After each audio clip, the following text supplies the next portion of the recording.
session today, we're going to basically continue a conversation that started in the last big group meeting of our mentorship program back in July. And Grace hosted a discussion with two of her current mentees and with our friend Michelle from Cooperation Vermont. And it was a really great conversation. We decided that this was a good setting to continue it. So I'll just turn it over to Grace. Thanks, Brian. So I did not use slides in the mentorship program, but we all, well, Michelle's stand-in and I did a presentation about community land trusts for a local Northeast Kingdom organizing meeting in the small town of Martin, Vermont, which those of you who are local would know that's the real Northeast Kingdom. And so we did a presentation about community land trusts in collaboration with the local activist organizing group and another new community land trust that's starting up. So at any rate, so this is a little bit amended more towards the social ecology informed group as opposed to the kind of general public who's land trust curious. So with that caveat, I will start out. Then Michelle will talk about the Cooperation Vermont end of things and how it all fits together, and with a lot of the political theory behind it. Yes. And then the two fellas who were on the Zoom with the other mentees are here in live flesh. Sean Raoul is how you say it. I'm not sure how you say it. From Maine, and Gabe Futterman from Serious Community in Western Mass, and we'll be talking about actual community land trust organizing and how that interfaces with intentional communities and as a laboratory for practicing direct democracy. Okay, so, and I'm going to just start out with something I just discovered, a treasure that I discovered in one of the many boxes that I need to get rid of in my house, which is actually sitting here now, full of old social ecology yearbooks and programs, and I found the yearbook from the summer program of 1986, which was my first introduction to the world of social ecology. And there's the page I had was a favorite poem of Grace's by Elizabeth Odell. And this was transmitted to me by another mentor of mine who also has a social ecology connection, which is Professor Stuart Hill. Anyway, here's the poem. It's not long. Flat, outstretched upon a mound of earth I lie.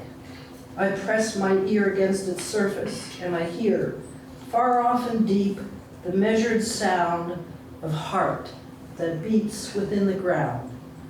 And with it pounds in harmony the swift, familiar heart in me. They pulse as one, together swell, together fall. I cannot tell my sound from Earth's, for I am part of rhythmic universal heart. And that's really where it's at here. We're part of rhythmic universal heart. So I'm going to give you kind of a more general, what is a community land trust and why is it different, and a little of the history. And so A lot of this material, the background material that I know came through the help of the Schumacher Center for New Economics in Great Barrington, which was founded by Bob Swan and Susan Witt. Susan Witt is still with us and is still the director of the organization and has been a great advisor and supporter of this project. So I want to really call them out. So a lot of this material, as well as my inspiration to go forward with this. So, you know, the definition that they give of a community land trust is to create a democratic institution to hold land and to retain the use value of the land for the benefit of the community. The effect of a community land trust is to provide affordable access to land for housing, farming, small businesses, and civic projects. It allows land to be held by the community and removed from the speculative market while allowing for private ownership of housing and farmer business infrastructure. This ensures that land and housing remains perpetually affordable. So, you know, one of the big assumptions of this culture that I have certainly come up against repeatedly is the presumption that the way to security and prosperity involves home ownership, land ownership, and so forth, and that the idea of giving up ownership rights to the commons is a really hard obstacle to overcome. So this requires a great deal of education and patience to make those inroads, even among people who consider themselves radicals and, you know, leftists or whatever. There is like this, but I need to own the land. But, you know, so that's one of those things. So, however, you know, it's also a foreign concept. Land ownership is a foreign concept to most indigenous cultures.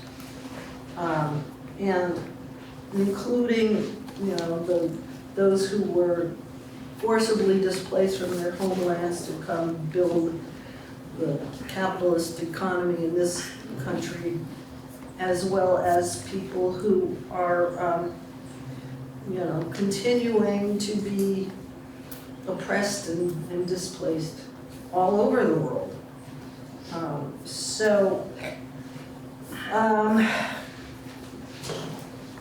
I need to go forward again.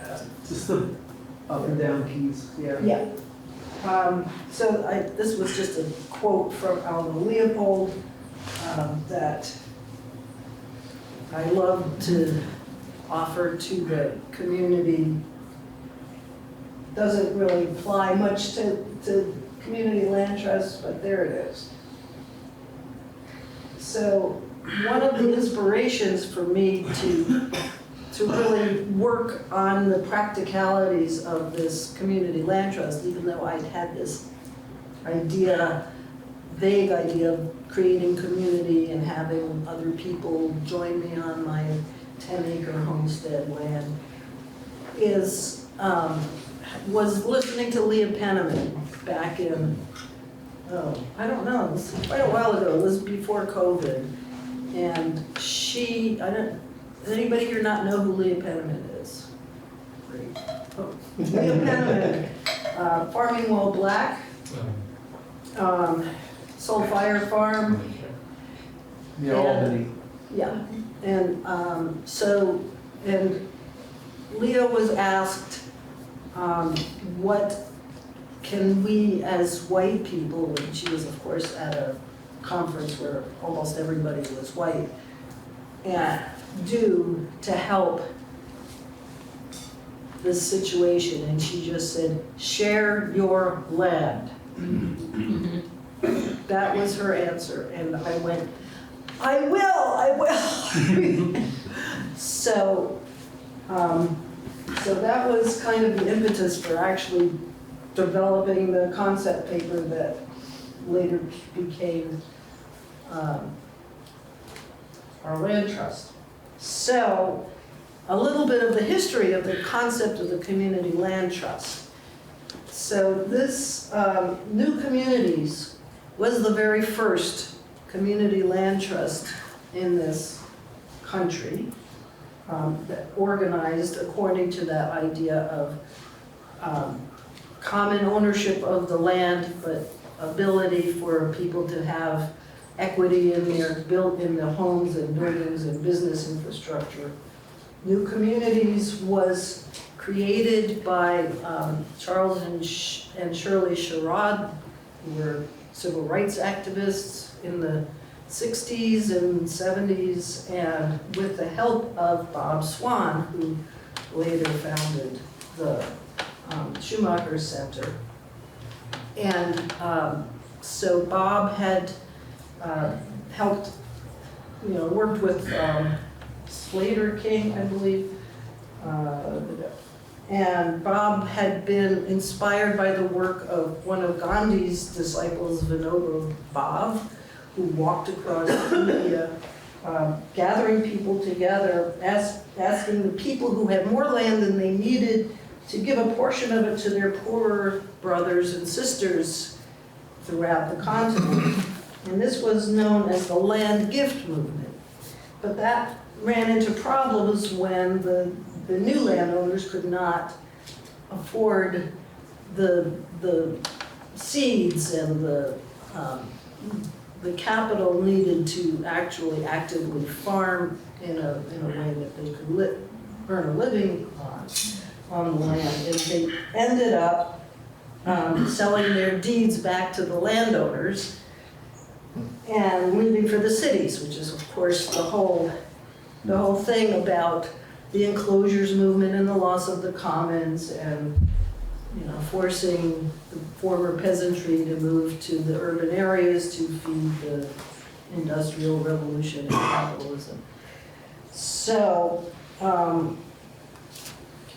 so Vinoba decided to change that in this system to what he then called the Gramdan, or village gift system, in which all donated land was subsequently held by the village itself, and not by individual farmers. And the village would lease the land to those willing to work it. And this is very much in line with the usufruct idea that Kropotkin talked about, and that Murray talked about as well, that those who are working the land should have a stake in it, should be the ones who occupy it, should be the ones who get to decide about what happens on it, those who work the land, not necessarily owners.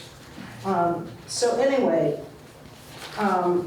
that was a model that Bob Swan had studied. He'd actually gone to India and visited with these folks.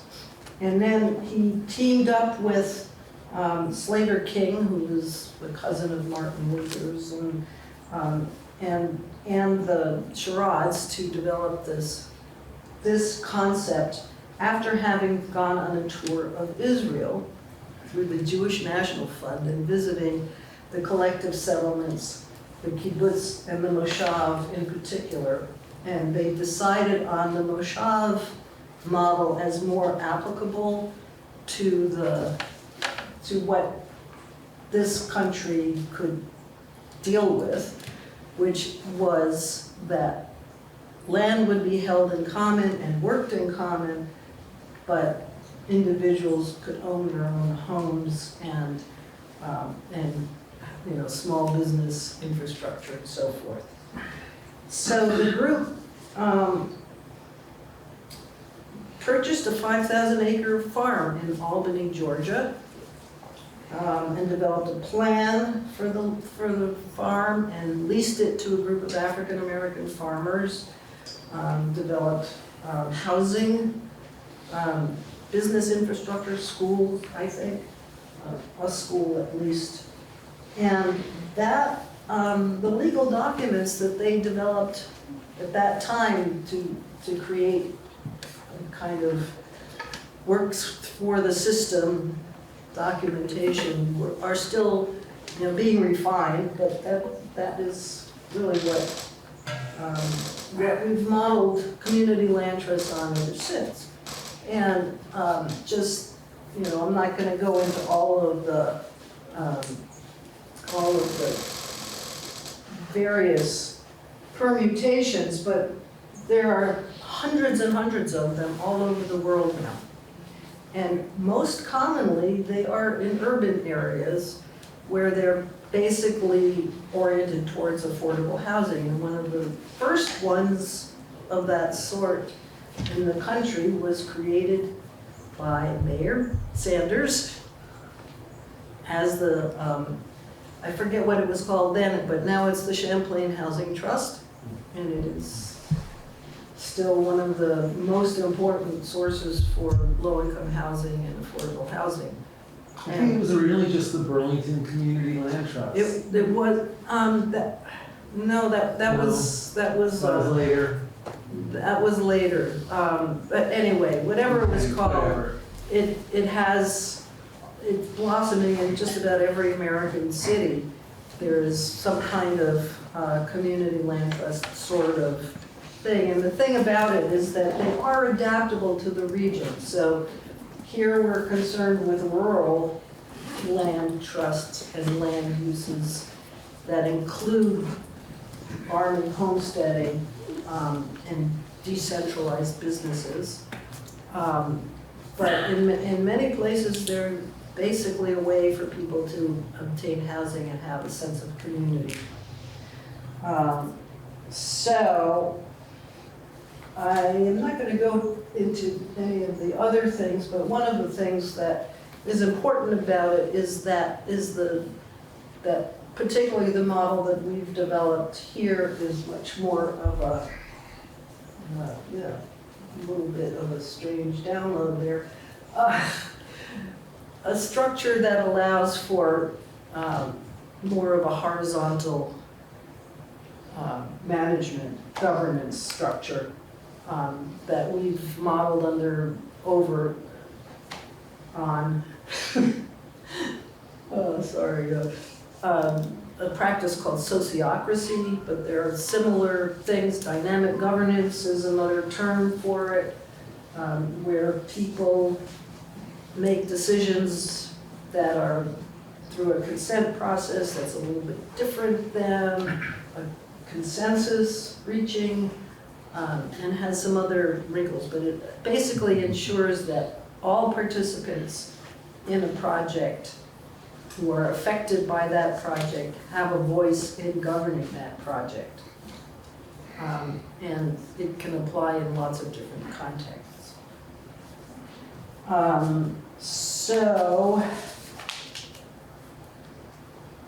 This is just examples of some different places where community land trusts have emerged. In Lahaina, Hawaii, for example, out of the ashes of the wildfires that destroyed that town, they are creating a community land trust. And I discovered this magazine and this website while I was looking for images that I could use for these slides. And there's this one that really hit it, called, it's a magazine that comes out of Brazil called, Root, I have it written down somewhere. Anyway, the Rio On Watch is the organization, and it has profiles of farms in Boston Farms Community Land Trust. A lot of them come with urban farming as part of the mission. Dudley Neighbors Incorporated, which is a project of the Food Project. You're aware of Ashley. The Caño Martin Peña CLT in Puerto Rico, which was formed after the devastating hurricanes. Another one they profiled the one in Lahaina in Hawaii, and another Terra Prometida, which is in Brazil. And I have to say that beyond these two wonderful mentees who have been who I've worked with in the last round, I'm going to have 3 new people, one of whom is a Brazilian organizer who is going for her PhD at the University of Lisbon and is organizing urban farmers in Brazil, and the connections just keep piling up, and I'm so fortunate to be working with Michelle Evelyn McCormick, my bosom buddy now in Marshfield, to create the land trust of my dreams, even though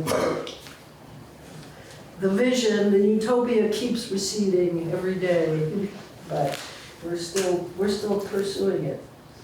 Indeed. Is that my cue? Yeah. Again, my name is Michelle Evelyn McCormick. I'm the director and lead organizer for Cooperation Vermont. Cooperation Vermont is a sister organization to Cooperation Jackson out of Jackson, Mississippi. Kali Akuno, co-founder at Cooperation Jackson, is co-founder of Cooperation Vermont. And the impetus for making that move was in light of both the realities of climate change and fascism and repression, right? And thinking about, we had a much more longitudinal approach than the one that we're currently having to take. And thinking about both political and climate shifts in the U.S. and where it's going to be habitable for folks into the future, and where is it more possible for revolutionary work to continue when many of the spaces that we have been working in historically are really seeing a consolidation of neo-Confederate forces. So we came to Vermont as it was slated, to be, again, longitudinally much more climate resilient. Clearly not without affect. When we say global climate change, we do mean that, right? Like every place is going to be affected, but the capacity for adaptation, I think, is tremendous here. And so from the climate aspect, but also the political history of this very specific particular area, even within Vermont, when we have the influence of, Goddard College and the Institute for Social Ecology and the folks who came here in the Back to the Land, movement and stayed and have been working on and advocating for, ostensibly an eco-socialist evolution of our way of life. And and it has made a tremendous impact, in this area with the kinds of things that were already being worked on, the way that people move, the way that they live, they interact, and certainly a built-in resilience that I think embodies Vermonters. So that is how we came to this and why.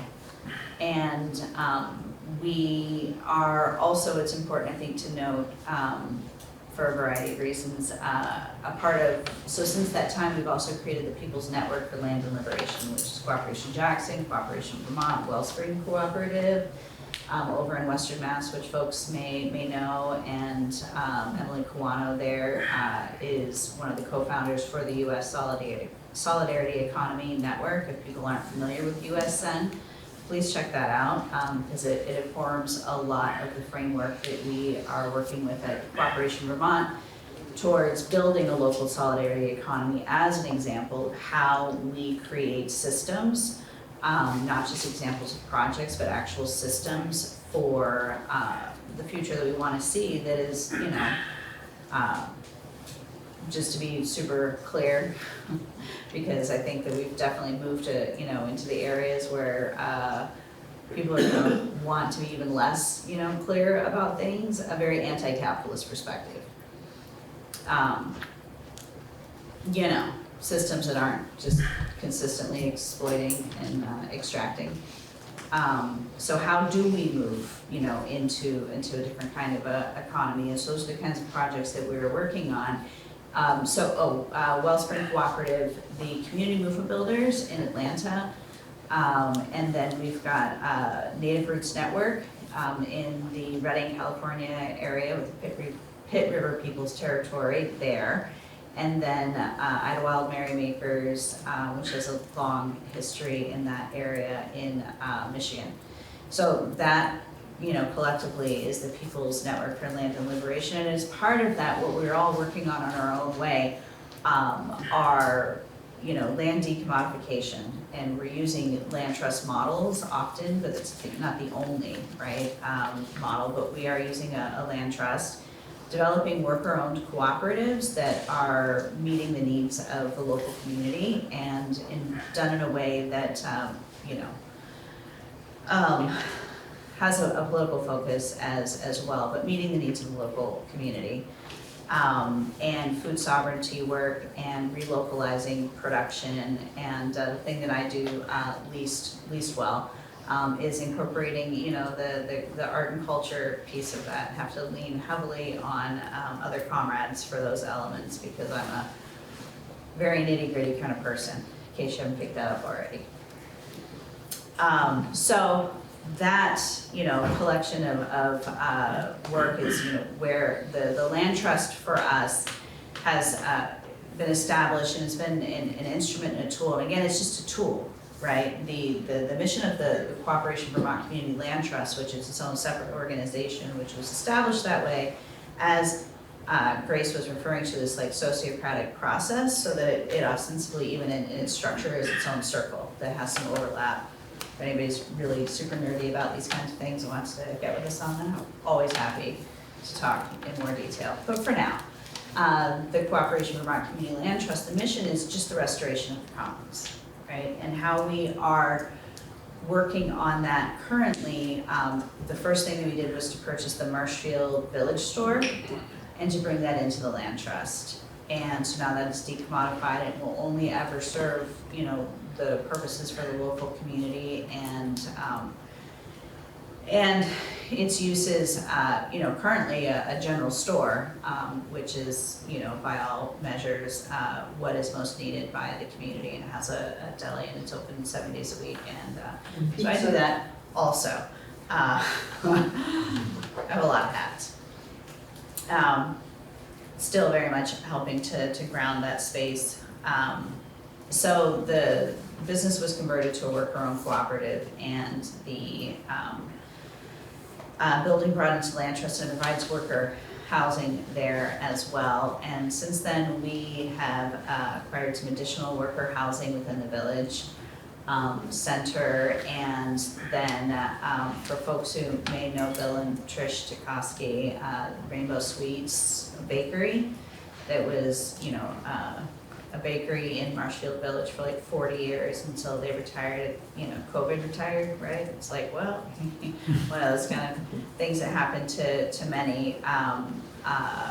Sold us the building, and I would have to say at a much reduced rate than they could have otherwise received on the speculative market, with the intention that it would be brought into the Cooperation Vermont Community Land Trust to be used for local solidarity economy projects, and we intend to reopen that space as an eat-in eatery, again with its own worker cooperative structure, and then have additional affordable, permanently affordable, but like worker housing. And these spaces that worker housing are currently being utilized by folks who are part of the worker cooperative development structure, right? So, yes, and then, so in terms of the land trusts, like those spaces, you know, for the development of worker cooperatives and for worker housing, and then, you know, enter into Exhibit A, the land share, the Elder Land Share Project, which, in addition to everything that Grace and I work on land trust related, the Elder Land Share Project, and I would just like to put a shout out to the folks at Land in Common in Maine, who have been doing this and are doing this and are an organization that we look, you know, heavily to and learn from. Just, you know, I don't think that there's anything that I or we probably, or any of us are doing that is like, we're not the first people to ever think about these things, right?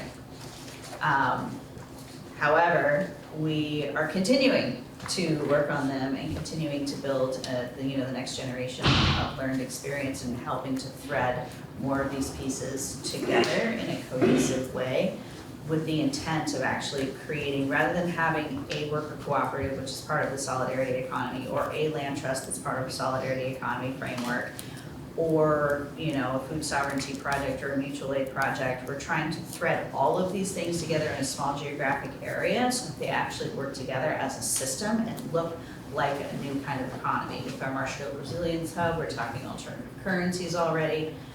So trying to take as many tools as is possible and thread them together. So with the Elder Land Share Project, the intent behind it, and I don't think that any two situations are gonna look exactly the same, because no two situations start that way, right? Like, everybody has circumstances. But in its most basic form is that the land itself would be, you know, brought into the land trust and also provide, you know, the quote development rights to the land trust for conversion of additional property, like, you know, barn conversions, or actually just building another home or doing other things to, and a lot of properties already have space for other folks, right? To bring in a new generation of land stewards who can simultaneously learn from the elders about this land and actually stewarding it, because even if we bring farmers, you know, from Mississippi, while there certainly are some core competencies, it's not the same with farming here. And this is coming from somebody who can't hardly keep a houseplant alive, right? And I can even see that. So, you know, there's some shared, you know, learning there as well, and helping folks to, you know, integrate into Vermont life and into the community, and to, so if people aren't picking up what I'm putting down already, we're talking about migration. And at the same time, be able to provide a community level of care for our elders who want to age in place, right? It becomes really difficult, as we all know, the older we get, to age in place in a rural environment where shit is just far away and the roads are terrible. Just getting to and fro your doctor's appointments and having somebody around to just know that you're good, or maybe today you're not, right? So nobody, you know, we're not talking about CNAs and skilled nursing, we're talking about just community levels of care and bringing in, you know, this new generation of land stewards to bring the land into, you know, more productive capacity. Because that's another thing that we can all, myself included, attest to, that the older that we get, the harder it is to do the shit we used to do, right? So that's kind of, you know, where we are going with that. What am I missing? I'm talking a lot, really fast. Yeah, I think maybe some of what you're missing was how all of this continues on from the discussion we had this morning about utopia and the practical ways of creating utopia and biological, more organismic metaphors for what we're doing. Yeah. You know, the mycelial network. So, I mean, I don't know how else to put this. We're gonna evolve or we're gonna go extinct. Sorry, folks, right? And I think that is happening a lot faster than any of us, you know, including myself, who's been like peering over the edge of these things for, you know, my whole life. I have my moment of true politicization, if you will, was Hurricane Katrina. I ran a project in the lower Ninth Ward that was very much a mutual aid project and very much to every government entity's consternation. And that was the moment where I realized, like, I had a bunch of information, I had some life experience, I had some stuff I'd learned in books, but where I was standing very solidly in the ground, and I'm like, oh, this shit here, okay. And I realized it wasn't a broken system. And I, had come from like a more liberal kind of like framework of like, well, we just need to fix this and we need to work harder and, and then it really like was an awakening that this system is working exactly the way it is designed to.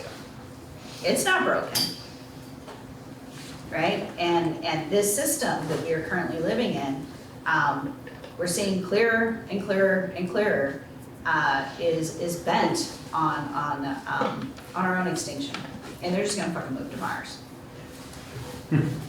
Deadass. And yeah, so when we talk about utopia, yes, but like survival would be good, right? Like how do we actually survive? And there's good news, bad news, right? The bad news is forces that we're up against are becoming much more violent, and they're in a crisis of their own about the future of capital and capitalism, right? They're all fighting amongst themselves and trying to sort things out. You see international systems starting to fall apart and get weird, and currencies doing kind of wild stuff. So they're all, is it going to be techno-feudalism? I don't know, but it ain't good. Whatever it is that they're going to come up with is not the look. So we, the people, the working class of the world, have to be creating the solutions of the future. And again, these are not new ideas, right? We just have to be doing them, and we have to be doing them with all of our might and all of our resources and our abilities, and not to get hung up on anything. Like, I hear this all the time, like, there is no such thing as a project too small. Right? We get so overwhelmed by the gravity of the issues that many folks, and myself included, except for then I really go batshit if I don't do something constructive, we become immobilized out of fear, not knowing what to do. Yes, you do, especially the people in this room. Yes, you do. You know exactly what to do next, right? Just focus on that thing, right? Not everybody's gonna be able to like do whatever, right, that we might have in our mind that we're going to want to do towards that utopian society. What are we doing with our community gardens? Even that's too much? Are you farming because you're so busy with your own farmstead? Grow an extra row, right? Be looking around your homes right now. That barn, could it use a little insulation? A little cleaning up, making space? Your she shed, could you put a bed in there? Right? Each of us has a something that we can be doing, and then we need to be connecting with other people who are also practically doing things. I don't want to, dismiss the absolute importance of having a theoretical grounding of what it is that we're doing, because if we don't have that, right, then we're just doing stuff, and however, now is really the time for action. And towards that, we're never gonna get from here to there if we're not actively taking those steps. And it doesn't matter if it's uphill, and it doesn't matter if it feels like they're kicking us, back down the mud, like whatever. We were built in the trenches as the working class, and we're just gonna continue to fight. So that, I hope people are picking up a little bit about what I'm actually getting at here, all things, right? Get ready, because it's now. Thank you, Michelle.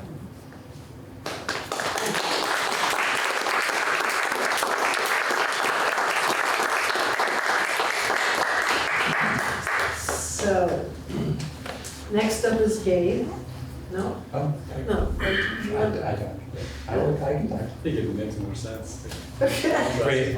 Well, okay, next up is Sean. Hi. Yeah, that's actually a really great segue. I have picked the thing. I'm doing something, as Michelle encouraged us to. But the thing that I've picked as an important thing to be focusing on is how do people have safe places to live? It's an important thing. It's kind of one of the primary foundational things that we need, especially in colder climates. It's really important that people have houses. And the point about, I really want to echo Michelle's point. It's now, and what can we do from where we are? We can really, it's good to have the framework to orient towards the utopian vision to sort of direct where we're headed. But I think that it's, I have decided that what I have the ability to work on right now is a small portion of it. I'm going to try and find houses for some people who don't have houses otherwise. And for me, that's looked like trying to start housing co-ops. And because there is a sort of non-traditional financing system that allows groups of people to access enough capital to buy property to live in without pulling some credit scores, which a lot of people don't have, or having proven income records. Financing housing as a co-op just is approachable for people who wouldn't otherwise be able to access stable housing. That's done through ethical investment funds, which we can debate the merits of that phrase or whatever, but I don't know. That's the tool that I have. That's what I'm using, or trying to, and it's also good practice for people to interact with their neighbors. It's a kind of cliche of sort of organizing, get to know your neighbors, but I don't know, it's easier to do if you have to. if you need to do meetings with them to run the household or the apartment or whatever, apartment building. So I've heavily oriented towards housing. That's where I find that I can do something. I am inspired by having been basically enabled to have affordable housing through my social network. And I basically have two neighbors that I live in the same house with. They're 75 and 85. I carry the firewood and I shovel the driveway and stuff. And that is the aging in place sort of model. It's something that I am currently living through happenstance that seems to work out pretty well for everybody in this one little version of it. And I think that we can do some more of that. Because I've been focused on housing, I have some numbers off the top of my head. Maine, where I'm based, is forecasting or whatever projected. They've run a spreadsheet that says that we need to have 85 to 90,000 new units of housing by 2030. The primary way that people are trying to achieve that right now is development without affordability covenants or anything like that. It's let's just build a bunch of stuff. Seems to be the main way that people are working on it right now, which isn't going to help. Those are going to be second or third or speculative properties. They just are. At the same time, Maine has over 500,000 empty bedrooms by the metrics of population and I would guess that Vermont is not terribly different. There are a bunch of huge old farmhouses with barns and what, like you said, that 1 or 2 people are living in, they can't do the maintenance on, and we don't need to build new houses. We need to figure out a way to get people into houses that exist. People often bring up like safety concerns about older folks, and split it off, make a small apartment. It's not terribly expensive to wall off a couple of rooms and get a toilet and a stove so that it's a livable unit. Like, we need to be doing these things where we can. I don't have access to those, but a lot of folks do, and I think that the more we can demonstrate that, yeah, turn the L of your farmhouse into an apartment so that somebody who wouldn't be able to afford a place to live can have a place. And you know, you get the added benefit if you're aging in place that you might have somebody to help out with carrying the firewood, for example. It doesn't need to be transactional like that, but that's what community is built out of a little bit, is these small transactions, whether or not they're like interactions, I suppose would be a better way of putting it. Yeah, so that's what I focused on. We don't have a shortage of housing, we have a shortage of networks and sharing. And yeah, I would invite people with access to some money to consider if it's invested, how you might invest differently, if you can support projects like this. Like funding somebody else's apartment conversion if you don't have that space, but you get some extra money. Like, I'm not even talking about not renting to people or whatever. Like, this is where we're at. We need to finance these things. We need to. They're not happening. They're not happening otherwise. We need to be able to buy the toilet and the plumbing, whatever. It's not that expensive to do, but it is some money. So I don't know. I think that's what I got right now.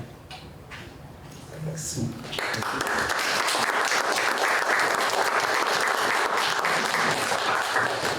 Well, we've been sitting and listening for a while, so I'm gonna. Okay. Thank you. I'm gonna stay here in this chair, give my talk. That's all right. Opposite of Grace, I did have a presentation, and I'm not going to show. I will just go off the top and read from notes.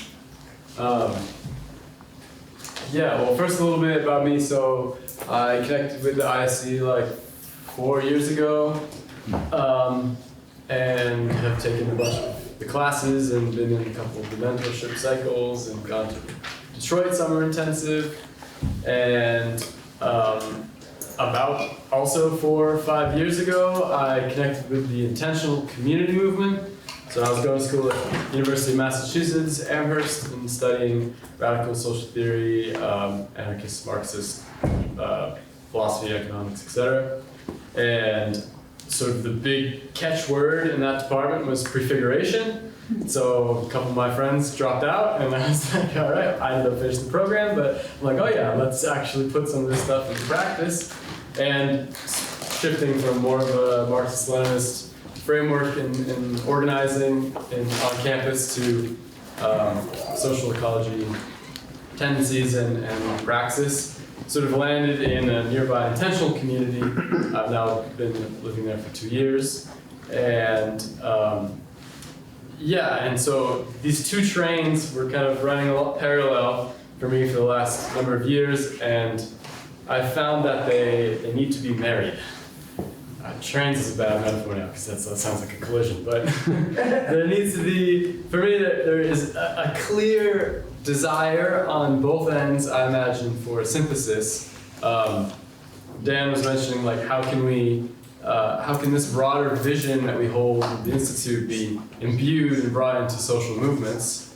And so this is to the answer of personal contribution to the discussion, as Brian said. I feel like this is where I'm sitting. And so I've given this talk in reverse many times now, which is a pitch to the intentional communities movement, eco-village, intentional community, commune, whatever you want to call it, about why they should take social ecology, political philosophy, metaphysics, ontology, up to ethics and political philosophy of social ecology seriously. And I've gotten a lot of good attention, a good reception to this. I feel the reason I'm here today is the intentional community movement, especially in North America, is desperate for a cohesive vision and a clear, grounded political philosophy. And it so happens to be so much of the institutions and structures are already in alignment with the political values of communalism. Direct democracy, ecology, everything is already there, but what it's lacking is really the basis, the grounded political theory and political education seems to not really be activated yet. So that is what I'm here now to do, the reverse talk, and to give the IC a chance to take the IC movement, intentional community movement, seriously. And I really see, there used to be a campus of the IC. Now it's more of an online group, and it's really great. I got to meet a bunch of people that I've been talking to online for many years now, finally in person. But there's and there's all these examples of institutional homes for sort of these theories to take root in. But the intentional community movement has the literal homes, the literal land all over the world, and hundreds of thousands of people. Maybe that's an exaggeration. Hundreds of thousands of people. There's 6,000 intentional communities registered, eco-villages registered on the Global Eco-Village Network database, and about 4,000 on the Foundation for Intentional Community database. So there's estimated to be many, many, many. Probably some very close to here. I know we're maybe going to visit the Camp Hill community that's not far north of here, Heartbeat. Yeah, one of my high school friends has been working there. So there's an expansion of the term of what you consider to be intentional community, but generally land-based project or even a squat in an urban context in which people are choosing to live together intentionally. And many of them follow a lot of the logics and sort of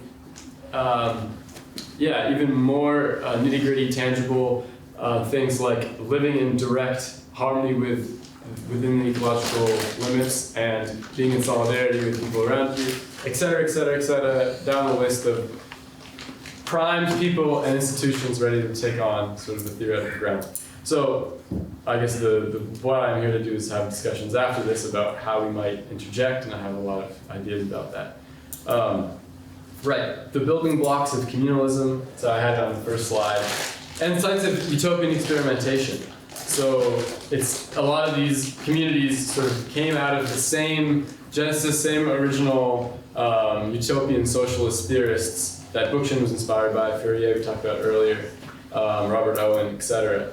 And I know that, there is more in Vermont. You may be more familiar with some of the back to the land, sort of isolationist tendency communes of people fleeing from the cities in the 70s. That was what Bookchin was certainly interacting with here in Vermont. And I think that is a microcosm of the larger intentional community context within the United States, which seems to be an individualist anarchist or a legacy utopian socialist. And a lot of those communities are uninterested to become federated.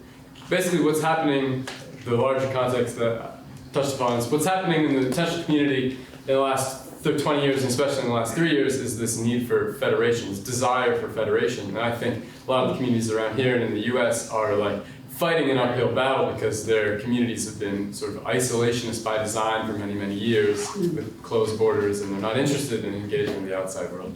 But this is not true for the movement internationally. The movement internationally looked toward the European intentional community, the Eco-Village Network of Europe, is extremely well federated.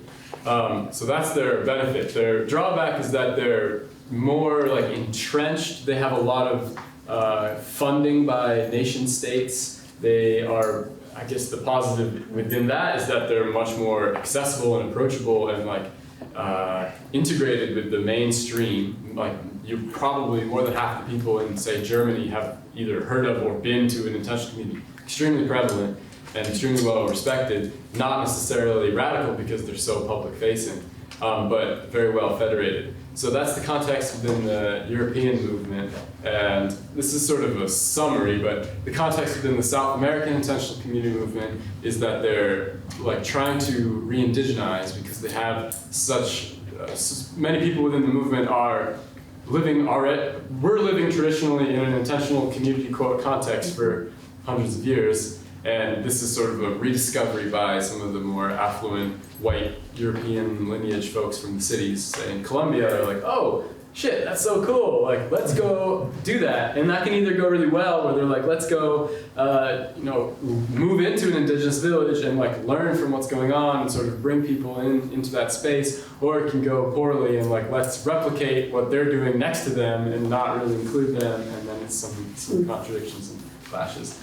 I'm not going to go, for sake of time, too deep into that. But then, like I said, the legacy in North America is that there's a lot of communities that are on the spectrum of co-housing, which still counts as intentional community, but very much not radical in my perspective. Like Ithaca co-housing community, you may have heard of, it's a very famous one in the US. Or in Ithaca Eco Village, it's really a co-housing community. I don't like that they use the term eco village. And then sort of semi-communal models of somewhat income sharing, such as the community I live in, Sirius community in Western Mass, where everything is owned by an educational nonprofit, and we all live there in a community. And then full income sharing communities that are more kibbutzim models like Twin Oaks is probably the biggest, most famous one. People have heard of that in the US. And they have businesses and everyone lives in the community. There's no money traded. It's its whole own awesome utopian experiment. That was inspired by Walden 2, B.F. Skinner, by the way. Interesting. So the movement in the U.S. is trying to like recoup itself, regather the forces, and sort of recognize that we are trying to build dual power. I think there's enough shared knowledge and political orientation that people are using the word dual power, and we are going to go about that by trading resources and skills and people between the communities within North America and beyond. Because if we try to grow all of our own food, this is Bookchin's critique of communities and co-ops. I think the quote, I wrote it down. Co-ops can't, communal living situations become an end in themselves. He also said co-ops can't mobilize people around a vision of how society should be controlled. And another piece of this critique Bookchin had of the intentional community movement back then was that if you're trying to do everything and grow all your own food and meet all your own needs off on some fucking hilltop in Vermont and you're not engaged with the rest of the community, you're just like working like 150 hours a week, like you're burnt out, totally exhausted. So that's only going to be successful if you can federate with other eco-villages. So this is a three-pronged approach we're taking with the Foundation for Intentional Community, which is mobilizing the movement on a broader scale internationally between intentional communities in terms of skills and knowledge. Briefly, there's the Foundation for Intentional Community in America, which has been around since the 70s, but then there's the Global Eco-Village Network internationally, which is very organized, very cool organization. And they have a chapter in the US and they kind of share the same space. Regardless, where was I going with that? What was I just saying? Three-pronged approach. Yes, three-pronged approach. The second prong is to link up all of the eco-communities within North America, within the same sort of regions, to share resources. And the more immediate level is the local level, the bioregional level, to be more ingrained with what is other radical projects that are happening in your area. So farming cooperatives, et cetera, worker cooperatives, solidarity economy movement, all those things. What I see the place of intentional communities in the transition movement generally is as the hub for all of that radical organizing, as the safe spaces for all of that radical organizing.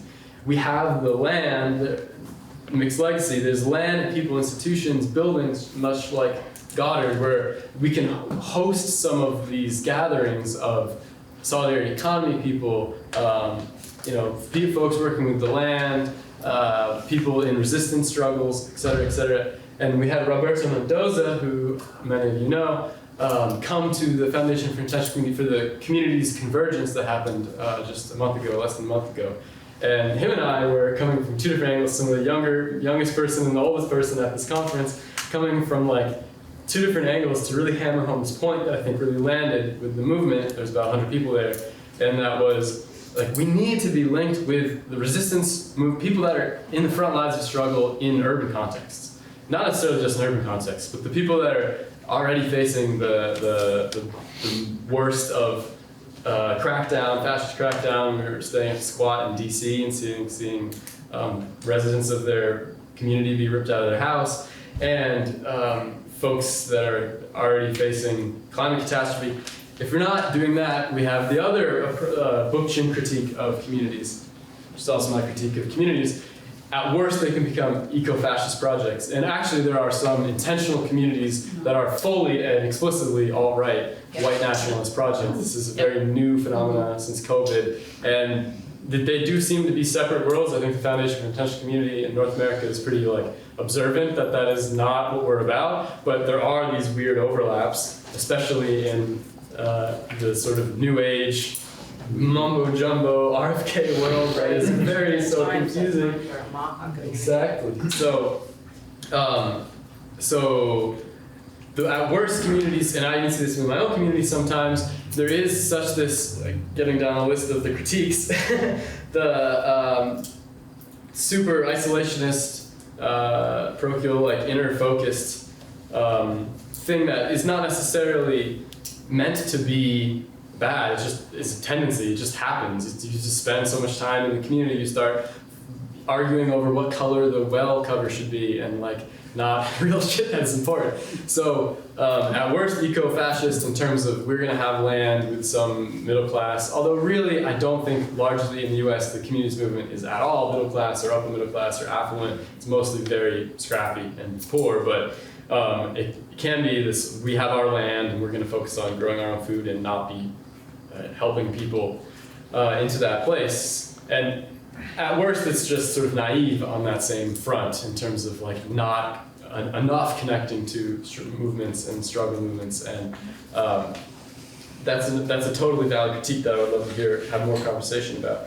The other critiques were, so politically scattered. That's why I'm sort of calling this in, because I think people are really receptive to political education. Right now, there is a huge tendency of Ithaca Eco-Village sort of co-housing folks, which do tend to be upper middle class, to really punk, rainbow gathering, anarchist communes. And there's not a lot of shared political coherence as of yet. And then the last critique is eco-spiritual. Of course, this was big, because this also now I've been flip-flopping of I want to critique social ecology on this point, as many of us do, as Roberto Mendoza does, and have an indigenous critique of a lot of the Western Bookchin stuff, which is also another project I've been working on, and yet also I want to critique the new age stuff that is super prevalent in intentional communities. So I think that also the ISC literature and social ecology literature could be very helpful for some of the new age stuff that arises, that the outcomes are also very similar to what we're intending in terms of really deep connection to the earth, and that's where the indigenous critique is really helpful. Yes, you do have to have a spiritual connection to the land and to the earth to really be in that relationship. You can't just come at that from a logical whatever type thing, but then it can lead to some bad conclusions if there is not a grounded Marxist understanding there. So that's a dialectic that's existing in the movement. The last thing I want to touch on is why I think intentional communities and eco-villages are so powerful at having all of the seeds and ideas of social ecology land and come to fruition and come into their fullest expression, even in the same ways, but even in more so as worker cooperatives or land trusts, is this entire holistic approach to what it really means to live in a community. that is not just encompassing where your place of work is, or it's not just encompassing your spiritual practice in a church. It's encompassing all of these economics. So people are working on alternative economies and currencies within communities, and completely dissolving what it means, what we understand as like reciprocity and exchange and how we're doing labor. That's like a whole site of experimentation economically, but also socially. I think that's a huge thing that's overlooked in some of these spaces, and how we're relating. And there's all the attacks on the not attacks, the reworkings of the single family home and two-person parenting and monogamous relationships and all these other relational things that we're able to push and stretch in a utopian direction. You can do within a community context if it's held like that.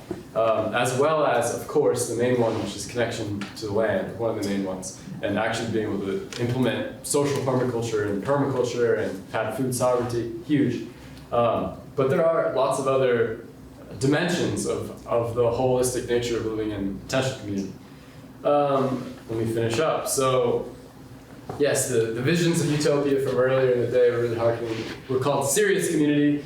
In 1978, when we were founded, and the ideas like the brightest star in the sky, the guiding light, the endlessly receding horizon of utopian experimentation. That's possible to do within a legal framework or extra-legally. Radical solidarity economy, ecology, education, direct democracy training. Boom, that's the big one to finish on. Most communities are doing this. The linked sociocracy was linked to the foundation of intentional community on your slideshow I saw. Practicing non-hierarchical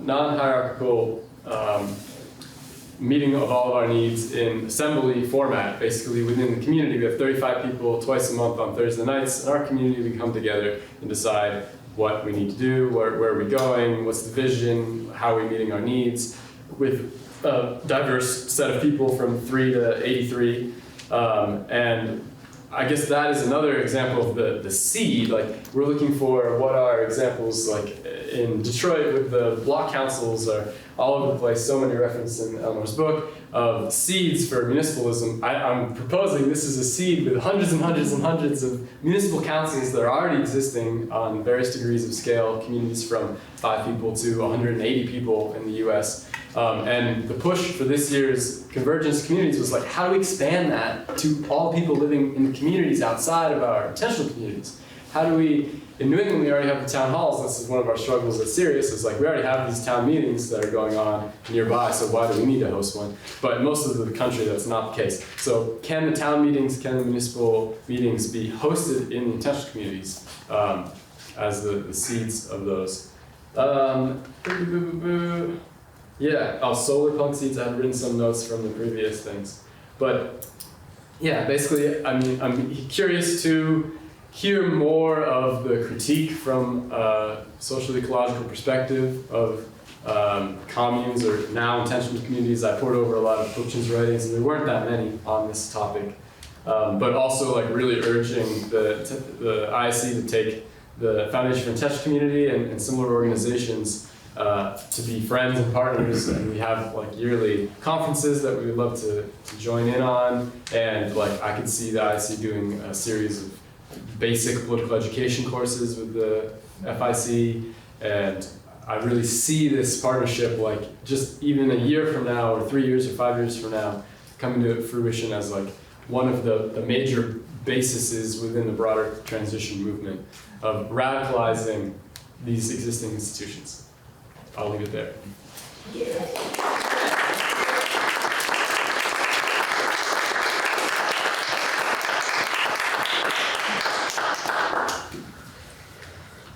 Well, I don't know what the timing is supposed to be at this point or where we are in that. I'm sure we all talked longer than we were supposed to. No, we're right on time. But we definitely want to hear from you guys some questions. Yeah, we started about 20 minutes late, and by that schedule, we have about another 15 minutes. Okay, well, I know. Eleanor. Jumping on start. I'm trying to figure out how to do a community land trust in an urban area that has astronomical prices for land, for buildings, for housing. We're trying to figure out how to keep immigrant communities in the neighborhood. That's our goal. We're trying to find one building and figure it out. And I'm like, shit, is it really possible? We're gonna try. Yeah, I don't know, that's what I'm thinking about. Like, love rural New England, but like my people are in a city where we're struggling with astronomical housing prices, and we're just trying to survive and stay. So that's what I'm thinking about. I don't know if other folks want to say something. We've taken a few questions. What city is that? Arlington, Virginia. So I would offer two things. One, maybe three. One is that housing prices here are astronomical, and there's a housing shortage. Vermont, as rural as it is, as much land as there is, as much housing is actually here. It has the second highest rate of homelessness in the entire country. We also are topping the charts for housing units that are locked up in Airbnb and short-term other rentals, and second, third, and fourth, vacation homes. People who come here and contribute to the economy for like 2-3 weeks a year. So it's really like, both. And so housing prices, the prices of new construction, all of these things are common threads no matter where we go. And so my second offering is that I think that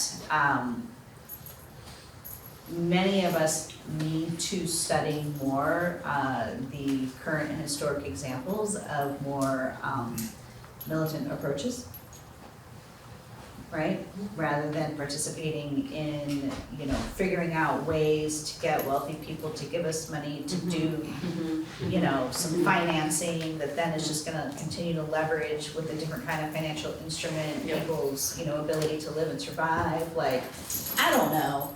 Like, I'm really getting tired of those models. And that I don't say these things lightly, right? Because I really do deeply understand the implications of that kind of thinking, but I think that now, at minimum, we need to be taking much more seriously the study and the learned practical knowledge of the examples of those who are doing it right now and have gone before us on a global. So there's a lot of urban as well, examples of some very long-term successful squats, very political and, because I don't think we're gonna finance our way out of this shit. Right. Can I jump on just that point? Does anyone mind if I do that? Because there's a new book out called Abolish Rent, which is, there is a really growing, strong, militant tenants movement in many cities. LA, find out about the LA Tenants Union if you don't know about it, Kansas City, etc. So once tenants are organized, they are not paying rent to the landlords, and they're getting greater control of the building, and they're doing collective bargaining. So those individuals will be persecuted, and some of them will lose their housing, just as labor militants will lose their housing. And that's what I was going to ask you related to that is, like, is there housing available for people who are in much more direct confrontation with capital and the state, who are at risk of losing housing? That's exactly, during the writer's strike, they said, we're just gonna keep them out until they lose their houses and then they'll come back. So, sorry if I jumped ahead of other people. No, that's right. I have to remind folks that, just like love is an action word, solidarity is too. I'm not moderating, so I don't know what to do. I'll try to take Jude, Kathleen, Ben. Anybody else over here? Okay, Jude. Well, I think there's probably a lot of things to talk about. We're probably all thinking of many things that the speakers have brought up. Really, very impressive stuff. Thank you, guys. On the housing thing, maybe tapping onto what you are working on in Maine, in Vermont over the years has been a fair amount of discussion and sometimes some action on trying to develop housing in the second and third floors of the downtown buildings in all of our small towns and larger villages that have empty second and third floors and stores below. not a lot's happened there, but that would be a place that inventory work has already been done. But it's just empty spaces, sometimes with plumbing already there, and that needs repair, and new toilets sometimes. I also saw an email this week, and I don't know if it was an old one I was reviewing or something new, but one of the people that's been deeply involved in fighting the F-35 attack planes that are getting people trained at the Burlington Airport, says that he thinks the housing crisis could be just solved immediately if the land was opened up again around the airport, where, first of all, thousands of people were thrown out of their houses and houses turned down in the last half a decade. And there's a lot of housing, he thinks, for 35,000 people. That's land that's not allowed for housing right now because of trying to protect people from going deaf or their kids from losing their education because of the sound and other pollution from the taking off of these many horrendously noisy planes every day. So he put those two things together. If people wanted to do work on a municipal level, towns and villages all around, and particularly Burlington, Winooski, there's a lot of housing waiting to be developed. Kathleen. I have a question, and it's about a contradiction which may be moot given the crises that we're in. But as we look at wealth inequality in this country, it divides a lot along racial lines because many people have been deprived of accumulating intergenerational wealth. And as I think about homeownership, for example, homeownership is probably the primary way that households accumulate wealth.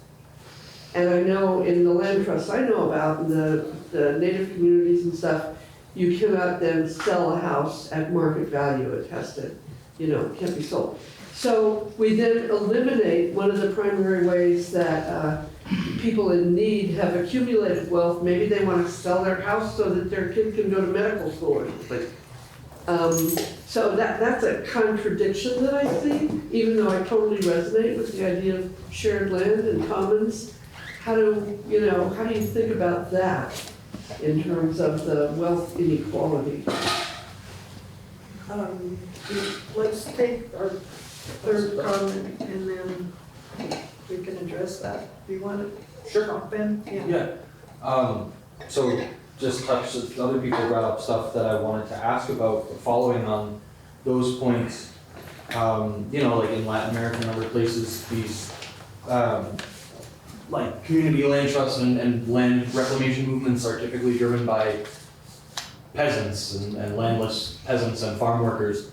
And I find in my work with farm workers in Vermont and Western Massachusetts, for what it's worth, the majority of farm workers in our region are themselves displaced peasants who made that rural to urban migration, specifically in Vermont, within Chiapas during the Zapatista uprising. And now there are second and third generation Chiapanecos who milk cows for Ben & Jerry's up in Vermont and live in squalor, and are fairly well organized to their credit. But I see that this is a community that exists in Vermont already that, one, is integrating itself now into Vermont's ecology as a demographic block, as people who have worked this land, as someone said earlier, returning, land being returned to those who work it, and who also have the history of armed and militant struggle for land and for labor rights in their immediate family history, if not their own actual personal memory. And I wonder to what extent, as someone else raised, to what extent the intentional community movement or cooperation in Vermont at the elder exchange, I forget the Elder land share. Yes, thank you, elder land share. To what extent efforts like those have made contact with the landless farm worker population that is the cutting edge of Vermont's housing precarity situation, because when you're a farm worker, your boss is your landlord. And once you piss off your boss, you piss off your landlord, and you end up living in Winooski, which laughable that anything could stop the F-35s from hurting our ears, because I live right under those damn things. There's no distance from those that won't hurt you. I'm not saying that you raise a laughable idea. I think it's funny that they limit construction around that area under that pretense, because it's already bad enough, So Anyway, yeah, wondering about the connection with farm workers specifically in this area, between these two movements that we're hearing about. Well, I'll just address Kathleen's, the contradiction. So the idea of the ability to own any infrastructure that's been created was part of the rationale for using that model that allows for the intergenerational transfer of the value. You can inherit the buildings and infrastructure. So that you can inherit, but they can't be sold at market value. Well, they can be sold with a reasonable return on the investment made in the structure, but not at a speculative market value where people invest in real estate so that they can flip it and make a big profit. So does allow for the transfer of the real value of that property, but it does not allow for speculative investing. Yeah, I knew that. I was just thinking of how different market value can be from real value, and people. Well, but that's a problem that needs to be solved in many other ways. But this is kind of the one step towards a solution to that problem. And, the reality is that there's a new generation of folks that just don't have land access. There are folks who are being trained in ag, they're working in, various projects, they're working for other enterprises and there's just a lack of access for young farmers to actually utilize working land. And so then our food systems just continue to get more and more and more and more consolidated. Our land-owning farmers are retiring because you can't do it forever, right? And then the farms, are being sold to people that can afford to buy them. And that's not young farmers. That's not families, right? It's people who are,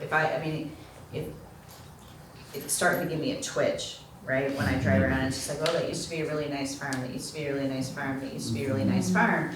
And what ends up happening is that people who actually have that kind of money will just come in and they'll just turn it into a second, third, or fourth home, or maybe for their kids someday, or these whatevers. You can't hardly throw a stick around here without hitting one of those properties. Right. And the best part is when they get to keep their ag easements because they lease a couple acres for hay or some shit, right? So, figuring out ways for people just to have access to land, just to have access to build homes and to work and to farm, I think is much, more realistically a larger challenge than what it means to if we can figure that piece out, then maybe we can start to tackle some of these additional contradictions. Because the number of people who that is going to affect with that intergenerational wealth piece from, a housing market and situation that hasn't existed for at least 2 decades now. Yeah. Just put me on the stack, Okay. whatever the stack is. I wanted to speak to the migrant justice piece.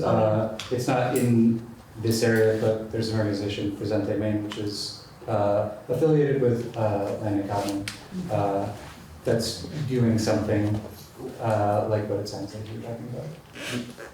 Yeah, it's like present, present. Yeah, and I meant to address that as well. So Cooperation Vermont is in practical solidarity with rural Vermont and migrant justice, and we do a lot of coalition work and organizing work because we very, very firmly see that you can't just be, oh, I'm a housing organization or I'm a union organizer, or if we aren't connecting these threads, right, then we're missing the picture. And, I mean, I would really, really love to see, in a situation where one of these farms, does, have to transition because of an aging farmer situation, where the workers who are here, on visas, and they come back year after year after year and work on the same farms, what would it look like to organize those folks into a worker-owned cooperative, right? And just really flip a whole bunch of things on their head, and run that experiment. It's on my mind. Yeah, in terms of communities, I think there's a whole spectrum. Some of them do a better job than others. Generally, I'd like to see a lot more solidarity with landless farm workers. There's projects like Sunflower Farm and other things that do good agricultural solidarity, and potential communities that have different co-ops, different businesses, agricultural or not, that employ people from outside the community, but most are pretty spread thin and don't have the time to do that. A lot of people that fall through the cracks of the system generally end up in communities for one way or another, underprivileged folks. Okay, Paula Blair, And Paul had his hand up. Paul, okay. Or you first. I don't know, because you're behind me, so I don't know what your hand was. Why don't you go ahead? Okay, I live in Plainfield Village, and I have for a really long time. And on July 10th, 2023, we had an epic flood of the Winooski River, but on July 10th, 2024, we had an epic flood of the Great Brook. And it washed buildings away. We lost a third of the housing in the village, 11% in the town. And a group of people, when the Heartbreak Hotel was the one that actually literally washed away, and many of you here know that building. Lots of people from the ISC have stayed there. Anyway, so there's a group of people from the Heartbreak, and what was interesting is that we had this sort of, all these young people were moving here, and a lot of them were like queer and really cool.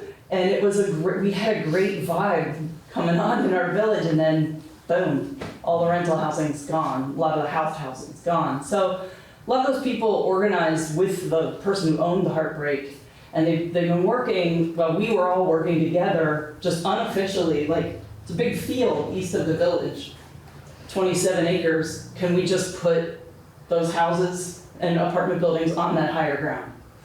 And I'm just putting this out there because it's been a really amazing grassroots thing, but also an amazing fight in the village, where we have, like, we just had a 3-hour-long public hearing the other night, and it'll be on PBS NewsHour because they were there. Like, the New Yorker covered this issue in July.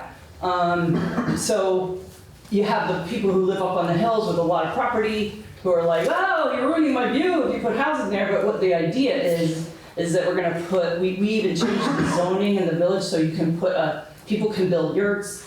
They can build whatever they can build on a 1/10 of an acre, which is basically how small the lots are in the village. So to make them affordable, but the prices are going up anyway, right? But it'll be on town water and sewer. The idea is all these people who can't afford housing, who were renting or whatever, can now potentially afford it, and the discussion really comes down to, yeah, anyway, we just applied for a gigantic grant to buy the land and put in infrastructure. But the village, the thing that's the big fight is that the village wanted to bond this. So the town of Plainfield would buy the property and then put in the water and wastewater and then sell the pieces of property. So this is not an intentional community. This is not like but it's starting to have this feel of like, this is actually really cool.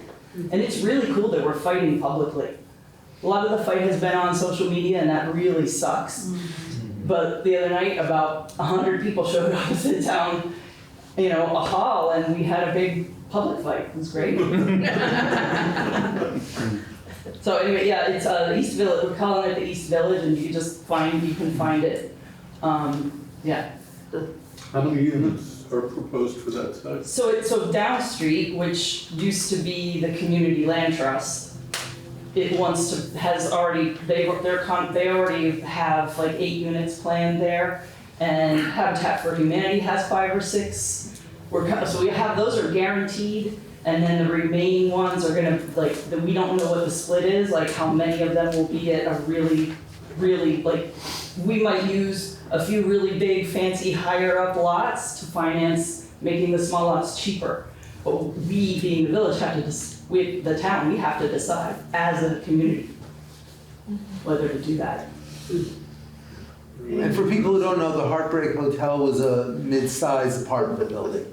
Right on the river. Right on the river. A lot of The whole others back half live of it there. fell down. Oh, Yeah. shit. It's still standing. What to me is really In interesting 15 about minutes, what's boom, gone. happening with this model in, Plainfield is that it's not a nonprofit developer or a for-profit developer. It ostensibly, when you think about where the financing would be coming from, this would be the town operating at the village, but the town operating as its own development entity by putting forth the funds to acquire the land and then figuring out collectively as a town, in a very town hall, meeting format, like, how do we do that? What are our priorities in a very direct democracy kind of way? So it's wild to watch. And very duking it out. Yeah, it's good times. So, it is, It's always fun. yeah. I'm really. And it really does come down to haves and have-nots in a certain way. There are people who just don't, it's a real NIMBY situation. Yeah, very much so. But Everybody it's agrees really with interesting one to follow and to Yeah, watch. yeah. But I should also say that in terms of planning, you have to develop in village centers right now in Vermont. You can't put a development out. Okay, bye, I'm done. Thanks. Just one word here. Michelle has to leave. Go back to the pizza Bring pizzas. service store, which is also in charge of today. We thank you for coming, for Yeah, thank you for having me. It's Sharing. good to see so many of you that I get to see every day, and you know where to find me. you want some pizza after. Yeah, we're hungry after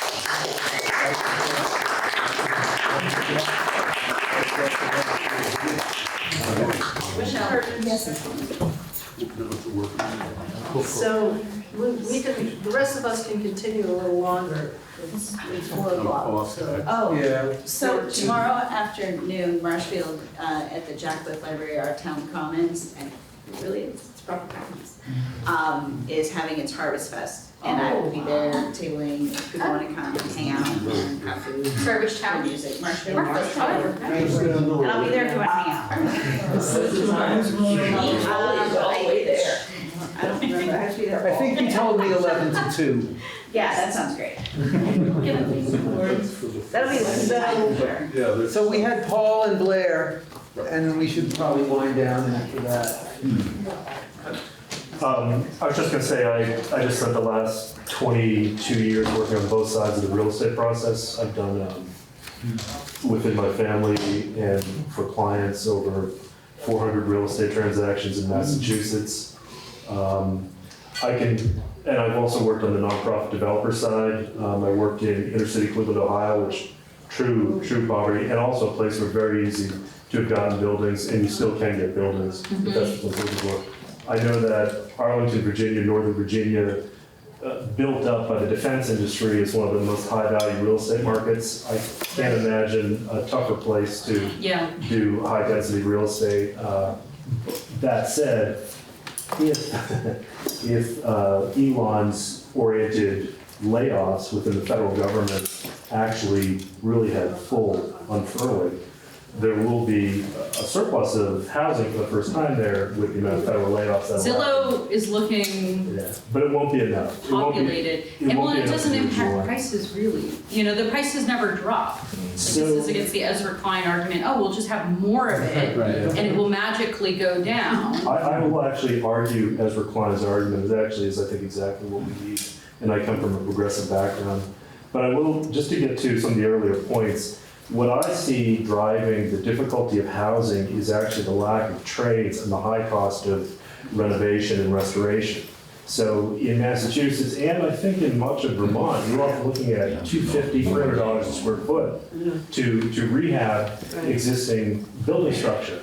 And so the fact that after 2008, so many people didn't want to go into the trades, and so many, 55-year-old plumbers said, oh, the hell with this, I'm not going to do this. So you lost all these tradespeople. So the absence of human capital and knowledge on how to, say, put in a 200-amp electrical service panel or get a septic right, because this is not something you can be ideological or fun about.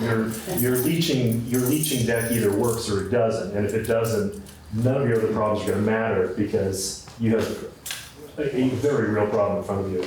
So one model I've seen is there is such an absence of people going into the skilled trades that if you had a household of 100 25-year-olds or 35-year-olds who don't have any capital, my God, if you could link them into an actual trades apprentice program, particularly within the trades unions, which should go hand in hand with a lot of the progressive values in this room, then you'll have all sorts of opportunity. I mean, the state of Mass, Governor Healy just put forward, I think it was $5 billion into a housing fund. And the demographic shift that's going to happen for the baby boomer population, pretty well represented in ISC these days, there is no solution to actually account for the number of baby boomers who have not saved effectively for their 80s. And so this is a hard reality, and this is a population that votes.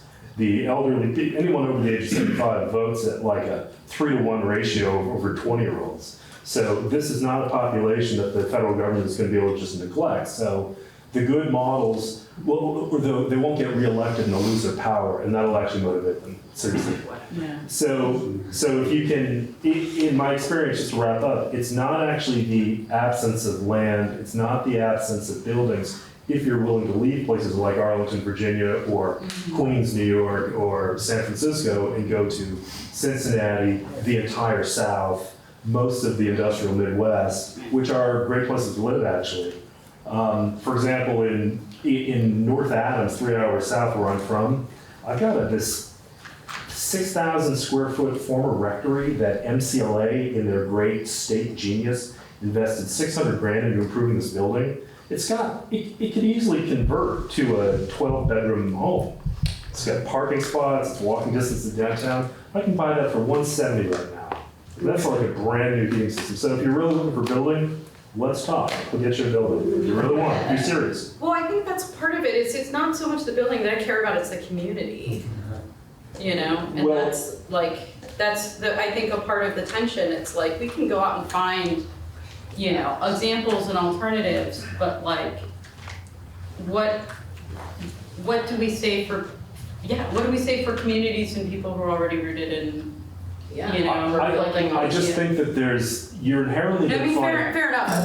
a bit of a challenge between ideological desires of very political people, like the people in this room, including me, and the practical reality of getting somebody a home. Because if you've got a family, a bunch of 28-year-olds, and they got a 2-year-old, and they're in and out of a shelter, and it's awkward to stay at mom's house because they're effing homeless, at some point, there may have to be a bit of a balance, and you get to decide, do I need to focus on my ideology, or do I need to get these people into a home to stabilize a family?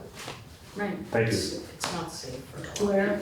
Yeah, just want to make a strong case that housing issues are a great arena for libertarian municipalist praxis. It's a really easy place to do illustrative opposition and hear the scumbags that profit from all of our poverty and are hoarding all this collectively produced wealth. Let's take it from them.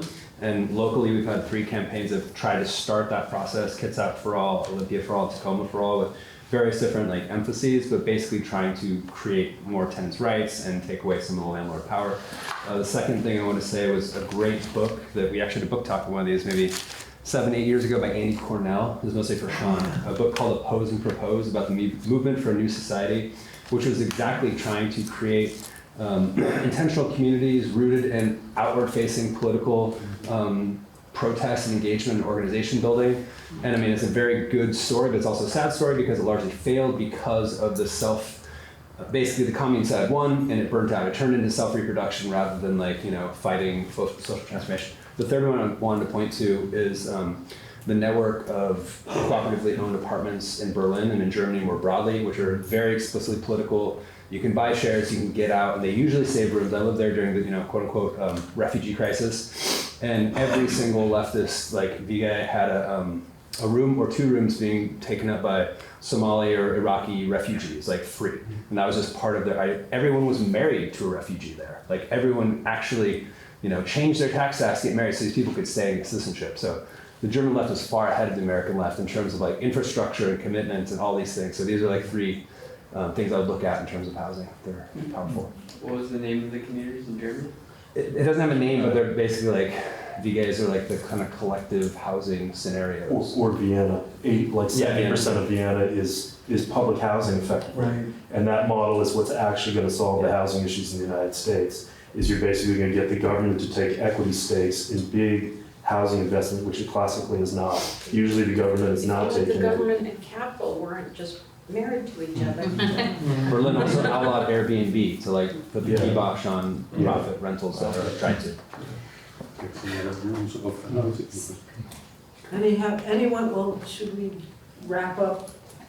I mean, I personally am really pretty overwhelmed and stoked at the same time by all the wonderful ideas. And also,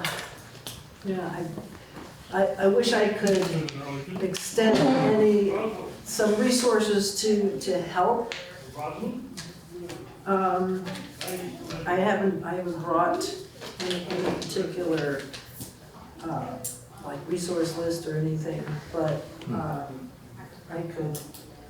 we could put together a resource list in terms of land trust, sociocracy, organizing, and so forth. If y'all want, and I'll just put in a plug for my book, which is available on the table there, Organic Revolutionary, and they sent me another 3 boxes of books last year. I still have 1 left, but whatever you feel you want to contribute towards it, if you have the means, I'd be glad to accept, and I will sign them if you want. Any other closing thoughts? Yeah, I just want to have a slightly I don't know. There's some quotes from talks earlier that I pulled out that are why this is important and why we're doing this. One from this morning, the Mapuche people losing their land, being dispossessed or robbed of their land, cascades into them losing their language, their culture, their spirituality, their communities. Something that Max said, infrastructure is the foundation for an art scene. We need to be able to access these places to do the community building that lets us do this work long term. That's and we can. Dave, any closing thoughts? No, I'm just interested to continue discussions outside of this room. I want to mention before we split up, Dan also has some things. We still need rides for Max and Blair to get to Burlington tomorrow, if anybody is able to help with that. Second, the rest of today is pretty much open time. Dinner is at, somebody have the schedule? 5:30. 5:30. That's for dinner. And then tomorrow morning, we're gonna have a more focused discussion among ourselves on the role and potential role of social ecology in the current political situation. Rob's got something and then Dan. Yeah, I just want to make a plug for ISC t-shirts that we have available that support our work, and you could wrap them. I have them over here in this box. We have